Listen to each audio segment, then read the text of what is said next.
The Case of the Ashen Envelope. It was London, 1893. The fog lay thick over Fleetwick Street when Detective Aldric Rowan heard the urgent knocking at his office door. A pale, exhausted Inspector Merrick stepped inside, his coat dripping from the night mist and his hands trembling ever so slightly. "Rowan," Merrick said, voice low. "It's happened again." He placed a thin, brittle envelope on Rowan's desk. Its surface gleamed with a strange pale residue, neither dust nor ash, but something unnatural. There was no name, no seal, only a single line in sharp, angular handwriting. "At the stroke of 2, a sinner will be claimed." The clock on the wall answered with a soft tick.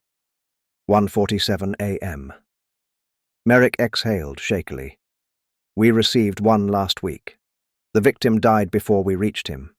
Clean poison, no struggle. The second envelope predicted the death of a banker in Holborn.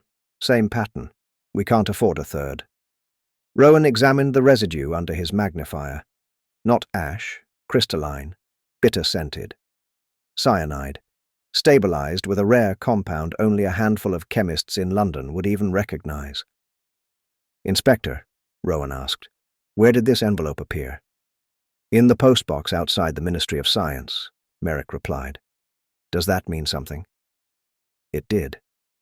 Only one man in the city had both the expertise and the righteous fury to mark victims as sinners. Professor Aldous Grentham, brilliant, volatile, and newly released from confinement after a scandal involving unauthorized chemical trials. A distant bell began its climb. 1:58 a.m. They tore through the fog-choked streets, carriage wheels hissing over wet stone, until they reached Grentham's narrow terraced home. The lamps inside were dark, the silence thick. Rowan pushed the door open. The air reeked of metal and chemicals. On the table lay a row of identical envelopes, and one sitting open, unfinished. But the professor, nowhere to be found. A single note rested where his journal once lay. "Judgment delayed is not judgment denied." And as the words settled in Rowan's mind, the city clock struck 2.